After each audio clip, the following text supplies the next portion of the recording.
Once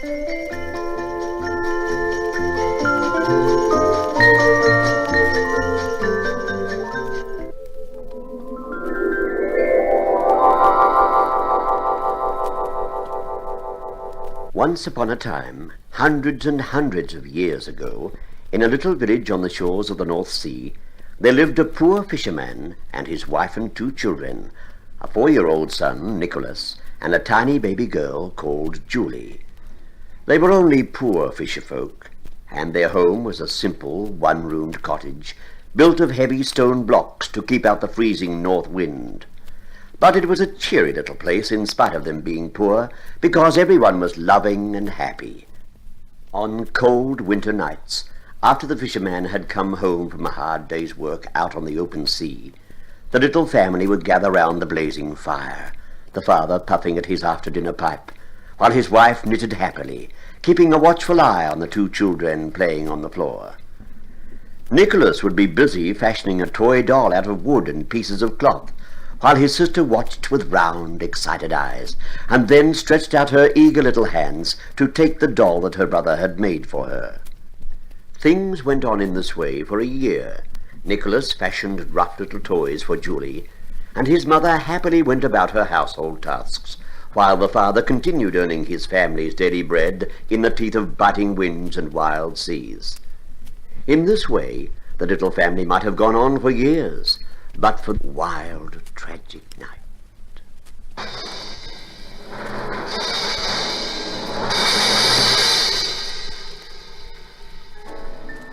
Poor little Julie lay in her cot, tossing feverishly, her mother bending over her with fear in her eyes, and only looking up from her daughter's hot little face to glance at the door as she strained her ears between the baby's pitiful wails for the sound of the father's footsteps on the gravel path.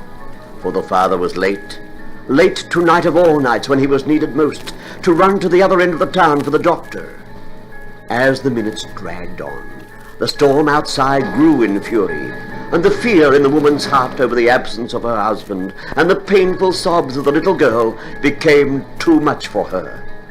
Rising from her place beside the cot and swiftly putting a shawl over her shoulders, she said to Nicholas, "Listen, my son, your father is late, and I'll have to go for the doctor myself, so I'll leave you with little Julie until I get back. Just see that she stays covered, and here is a wet cloth for her poor, hot little forehead." Nicholas nodded solemnly. Of course he would take care of Julie. The mother patted his head and smiled, and then opening the door, she went out into the wet, black, windy night, while Nicholas watched little Julie until she suddenly stopped tossing the coverings aside, and her hot forehead grew cooler and cooler, and then cold to his touch. As the red embers in the fireplace grew black, his poor little head nodded, and he fell asleep on the floor beside the cot. That was how the villagers found him the next morning when they carried home his father, drowned, for his boat had been caught in the storm, and his mother stricken down by a falling tree. And so, from the happy little family of 4, there was now only Nicholas, the orphan.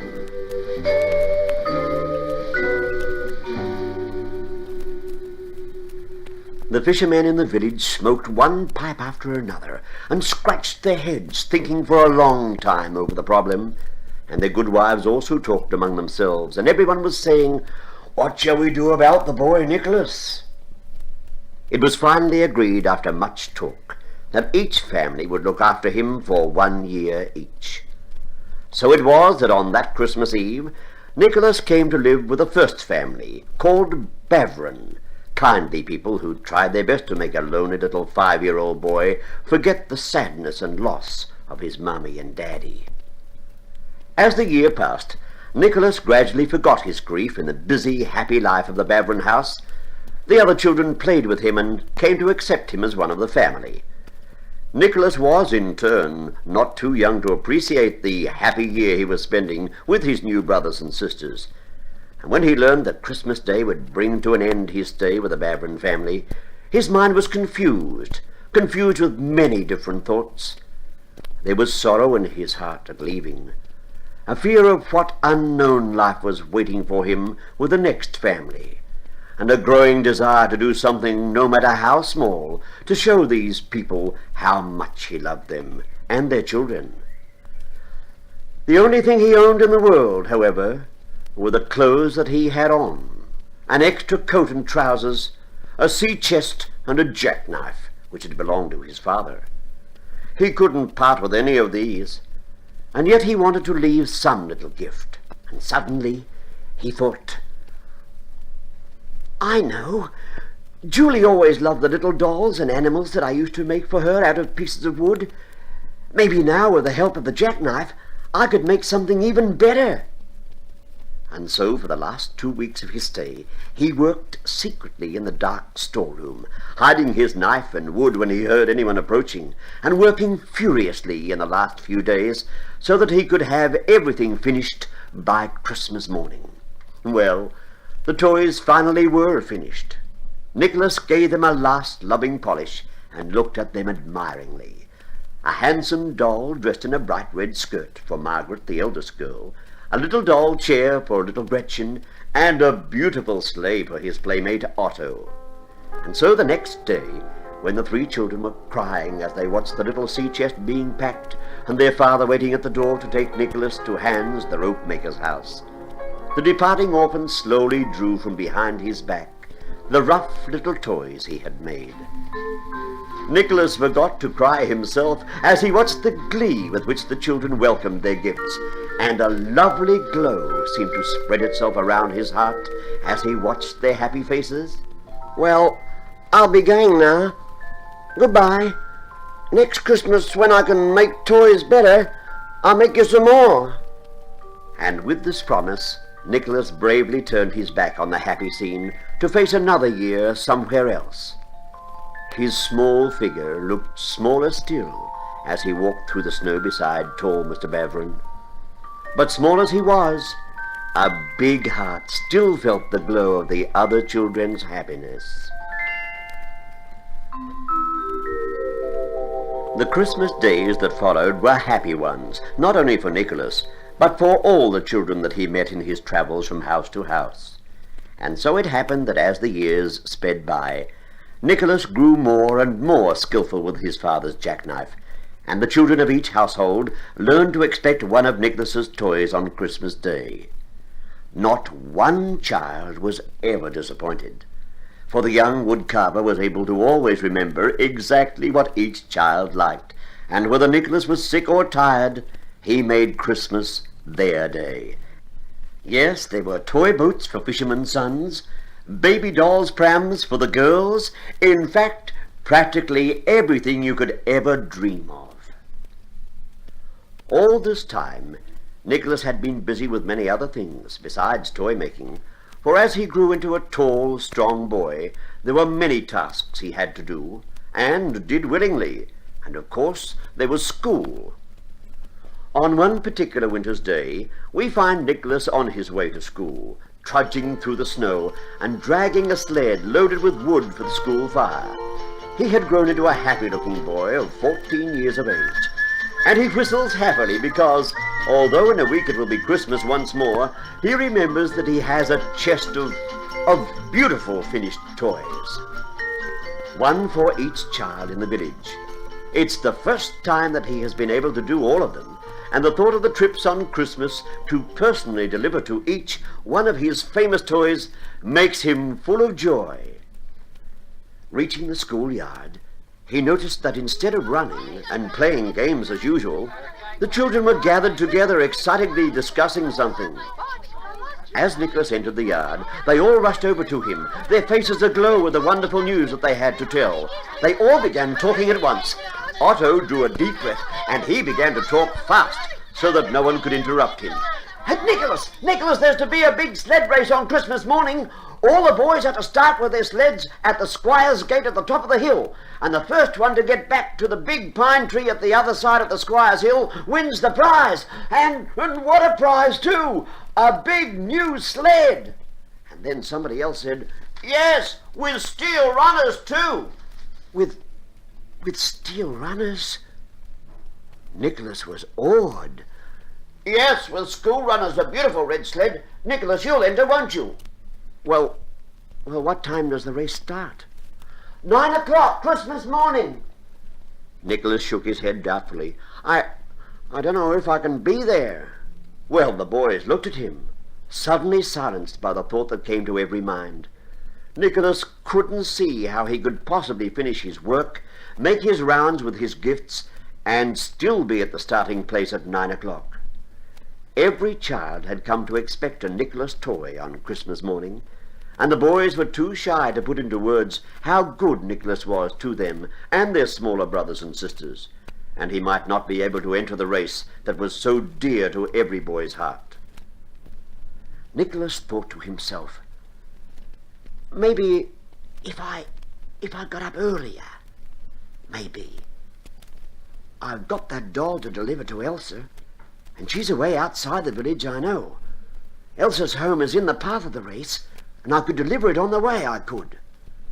Yes, maybe I could. Well, I'll be there. I'll be there at 9 o'clock sharp, and you'd better watch out for the prize.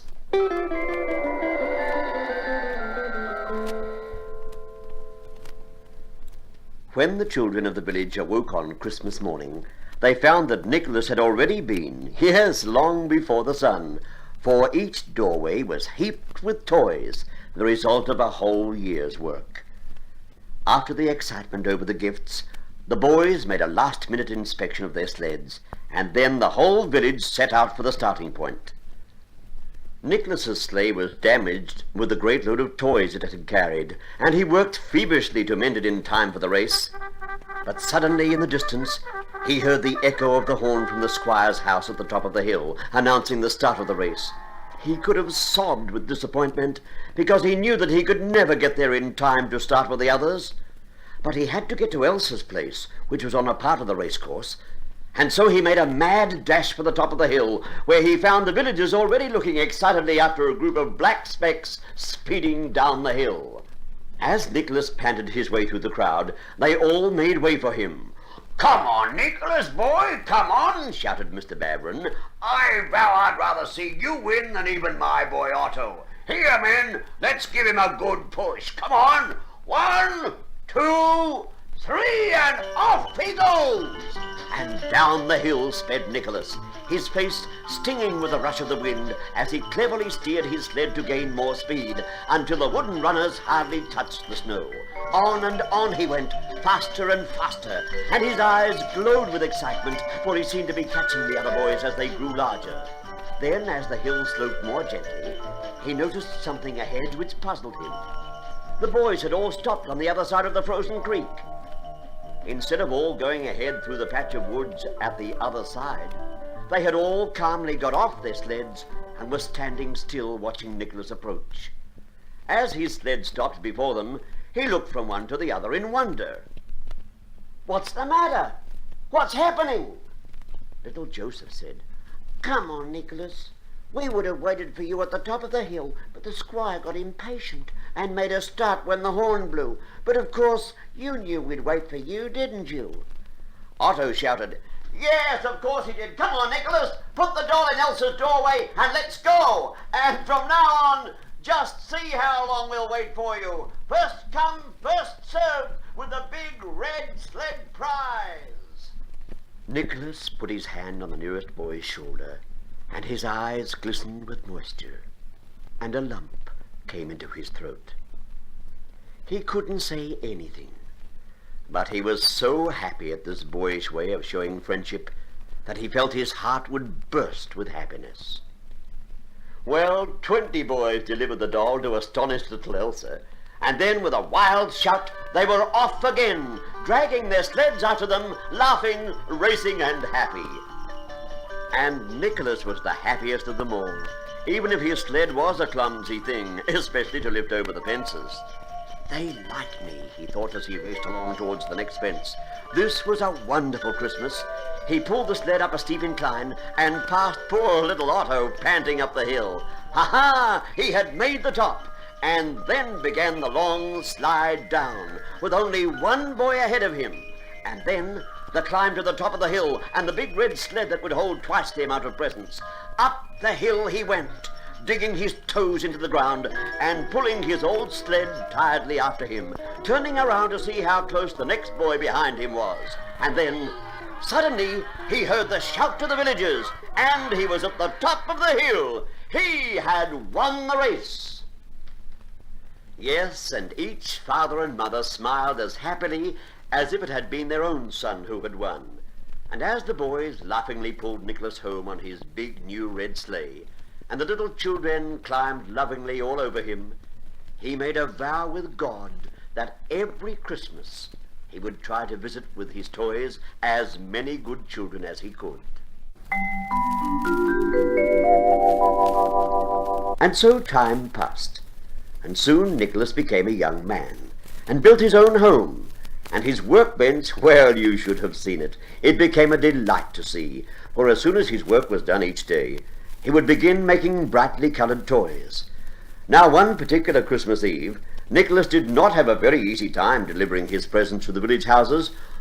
Poor old Penny, his horse, tried his best, but he was getting old and couldn't make very fast journeys through the snow. He kept looking at Nicholas, who encouraged him by saying, "Come on now, lad, only 2 more houses to go. I think you can make it, and we're nearly finished." But suddenly poor Penny slipped in a ditch, and crack went a steel sleigh runner. Nicholas looked at the horse to make sure that he wasn't hurt, and led the poor old thing home. Nicholas finished delivering his presents on foot, and the sun was coming up when the tubby, rosy-cheeked form of Nicholas, in his red suit, reached home tired but happy. Nicholas didn't mend his sleigh, but set to build himself a bigger and better one. Meanwhile, a new exciting piece of news was spreading over the village. Since Nicholas was loved by everyone, many came to discuss the news with Nicholas. "Bad luck about the squire." Yes, said Otto, puffing at his pipe. He was grown up now. They say things haven't been too good for him this past 5 years, and now he has to sell nearly everything to pay his debts. Will you be going to the sale, Nicholas? They say there's some good animals for sale tomorrow. Horses and not that it would interest you, I suppose, but even a set of reindeer." Well, Nicholas thought for a moment and then said, "Well, maybe, and it's an idea. Penny's too old to work any more. I think I may go up and see the excitement." And so the next morning Nicholas wandered down to the stables, and was instantly surrounded by a group of men who knew he was interested in horses, and were very happy to give him free advice. Nicholas, however, walked past the stables where the horses were, and made directly for the larger stalls. "I say, look at Nicholas. He's after Donner and Blitzen, eh? He's always admired them. They went so fast." Nicholas stood before the stable door, a round figure in a red suit, and gazed thoughtfully at the deer inside, who were frightened by the crowd. Well, said Nicholas softly. "You're not afraid of me, are you?" He put a reassuring hand on the larger deer's shoulder. The deer whimpered and thrust its warm black nose into Nicholas's hand. "I guess we'll get along all right, don't you think, old chap? I think we will." "I say, here's the squire now. It looks like Nicholas wants to buy Donner and Blitzen, squire." Well, does he? Well, he'll have to buy the whole family, and they can't be separated. They'd be too unhappy." "Family?" Nicholas was very surprised. "But, squire, I only need 2 reindeer. How many more are there?" Suddenly, a shape hurtled around the corner, and taking one of the men's hats in its teeth, impishly began to play catch me if you can with it. Well, it was a funny sight indeed. The young reindeer, for that's what it was, would stop and let the men nearly catch him, and then gallop up again. He was having a great time. Meanwhile, Nicholas stood at the door of the stables, and held on to his tubby stomach as he shook with laughter.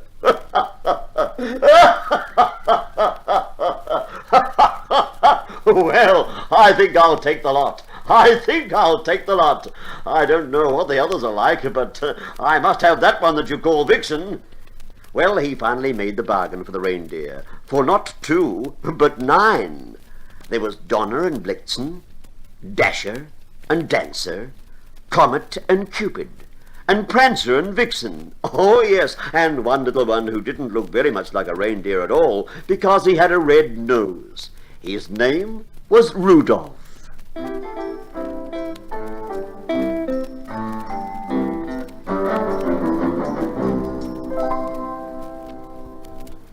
Nicholas's first home was in a beautiful little wood. Later he lived at the North Pole, but that's another story. Nicholas loved the little wood, for in order to get there, the children had to pass his cottage, and never a child went past his door without greeting him, and sometimes pausing to watch him busy making his toys. One winter day, towards the end of the year, Nicholas saw out of his window a group of children all running for their lives from the woods. At first he thought it was a game that they were playing, but as they drew closer, he saw that something had frightened them. "Hey, what's wrong? Did you see something in the woods?" The bigger children began to look ashamed of themselves.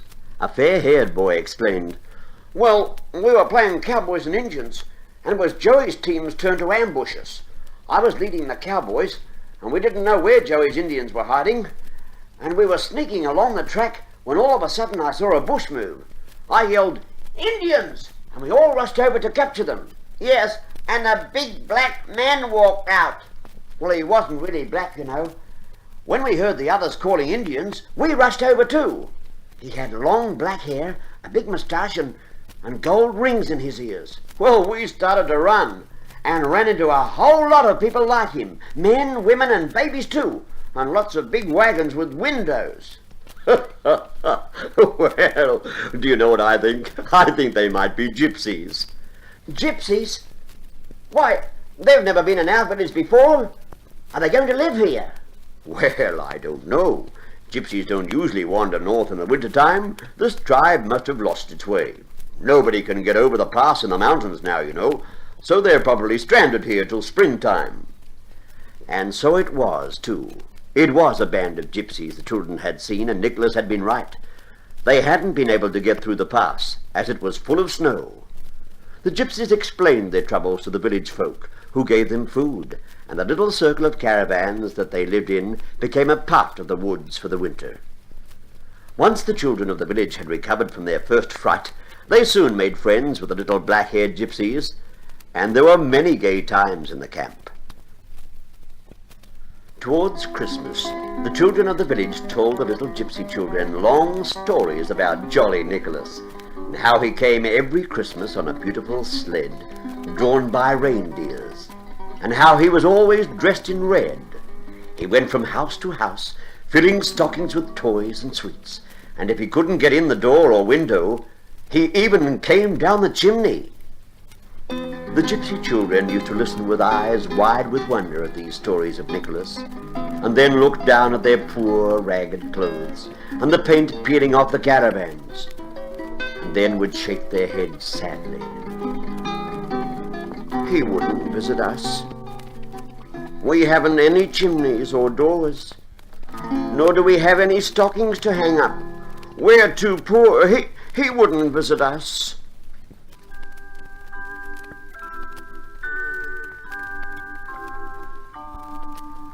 Christmas Eve finally arrived, and the jingle of Nicholas's sleigh bells could be heard as he went from house to house during the night. But when he had been to all the houses, instead of going home, to the surprise of the reindeer, he drove right past the cottage and through the woods to the edge of the gypsies' camp, where he was met by Grinker, the leader of the gypsy band. Nicholas handed Grinker a package of candles. "Hello, Grinker. Here are the candles. Remember to use them the way I told you, and I'll follow on with these." These consisted of Nicholas's sack, which he carried along with him as he followed Grinker, who was pausing at every little fir tree in the circle around the camp and tying the candles to the branches. Nicholas would then tie on his presents, toys, sweets, fruit, and all sorts of good things from his sack. It was a mighty big job, and it was nearly morning when they finally finished. "Now for the lights," said Nicholas. From tree to tree they went, lighting the candles, till the whole camp was a fairyland of lights and sparkles as the light caught the icicles and twinkled. I'll go and wake the children now," said Grinker. But Nicholas had gone, for the children must never see him deliver his toys. They came sleepily from the caravans as Grinker called to them by name. Well, Nicholas should have seen the joy on the thin little faces as they scampered among the trees with delight. "It's the lights on the little dark trees that makes everything so beautiful," said one little girl. Another said, "Look, mine has a star at the top." "Oh, look at my toy. I've got a doll." "Oh boy, look, nuts and sweets." But one little child said, "I love it all because it's Christmas." Yes, because it's Christmas, and these are our Christmas trees." And indeed they were the world's very first Christmas trees.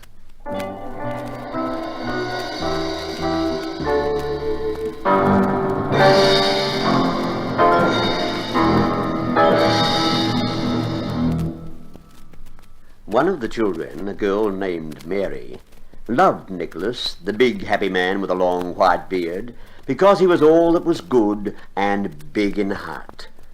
On Christmas Eve she would go to the woods and gather holly to decorate his cottage, for Nicholas was now an old man. It was the afternoon of the next day when she approached his cottage and noticed how silent it all seemed. She went inside to decorate the cottage with holly, and found him lying as if sound asleep after his night of delivering toys. For Nicholas was indeed asleep. He had gone to another world. Mary cried and ran to tell the village the sad news. The women wept and wept, and no man would look into the other's eyes, for in all their eyes were tears. "Won't he come to us any more at Christmas?" asked the children, and the parents had to turn away from the children's questions, for they couldn't bear to tell them that Nicholas was dead. For the first time in years, since Nicholas was a little boy, it was an unhappy Christmas in the village, and the windows were blacked out, and the bells tolled mournfully.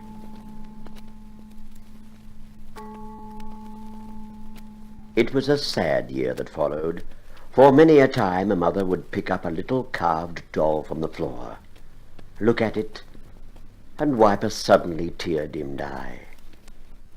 But soon it was Christmas again, and in many a house an eager little voice asked, "Mother, will I hang up my stocking?"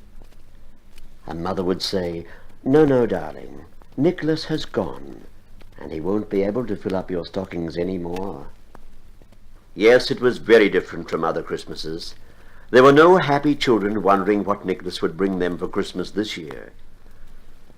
The children went to bed, and the night before Christmas was just like an ordinary night, with the parents silently putting out the fires and bolting the doors that once had been left unlatched to receive a merry round figure in a red suit. And Nicholas might have been forgotten if it hadn't been for one boy, a little lame boy named Stephen, who had loved Nicholas very, very much.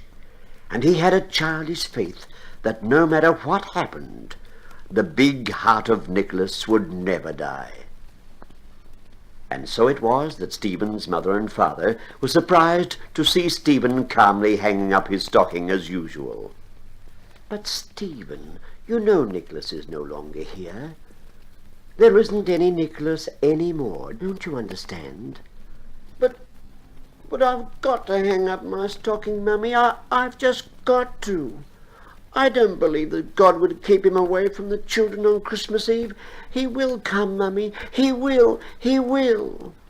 All right, darling. You can hang up your stocking if you want to. But it won't do you any good. It'll be wasting your time. So that was how, while in all the other houses the fireplaces got colder, darker, and the doors and windows were bolted and locked, there was one house that still had the door unlocked, the fire glowing, with the stocking up, waiting for Nicholas. During the night, people thought they heard sleigh bells, but knowing it couldn't possibly be, went back to sleep. But it was bright and early when Stephen awoke. With trembling hands, he opened the door into the lounge room. He hardly dare look at the stocking. Firstly, he saw that the fruit that he had left for Nicholas to eat had disappeared, and then, yes, his stocking was bulging with toys. Rushing outside, Stephen went limping down the street, shrieking, "He isn't dead! Nicholas isn't dead! He isn't dead!" while the tears of happiness poured down his cheeks. Everyone leapt from their beds to see what all the noise was about, and the children fell into the biggest piles of toys they'd ever seen, heaped beside their beds and in front of their fireplaces. The whole village poured into the street, the children loaded with toys to show to one another. "Did you see this? Look at my boat!" "I say, he must have come down the chimney in our house when he found the door locked. There was soot on the floor." "Isn't it wonderful? Nicholas has made it the happiest Christmas we've ever had." Little Stephen found terrific presents all around a little tree with a big shiny star at the top. "That's because Stephen believed in him. But now we believe in him too. He isn't dead. He isn't." One old woman who had heard the sleigh bells in the night said, "He's a saint. That's what he is. A saint." "Yes," they all cried, "Saint Nicholas! Saint Nicholas!" And one little baby lisped, "Saint Nicholas, Saint Nicholas, Saint Nicholas, Saint Nicholas." And thus, for the first time, he was called Santa Claus.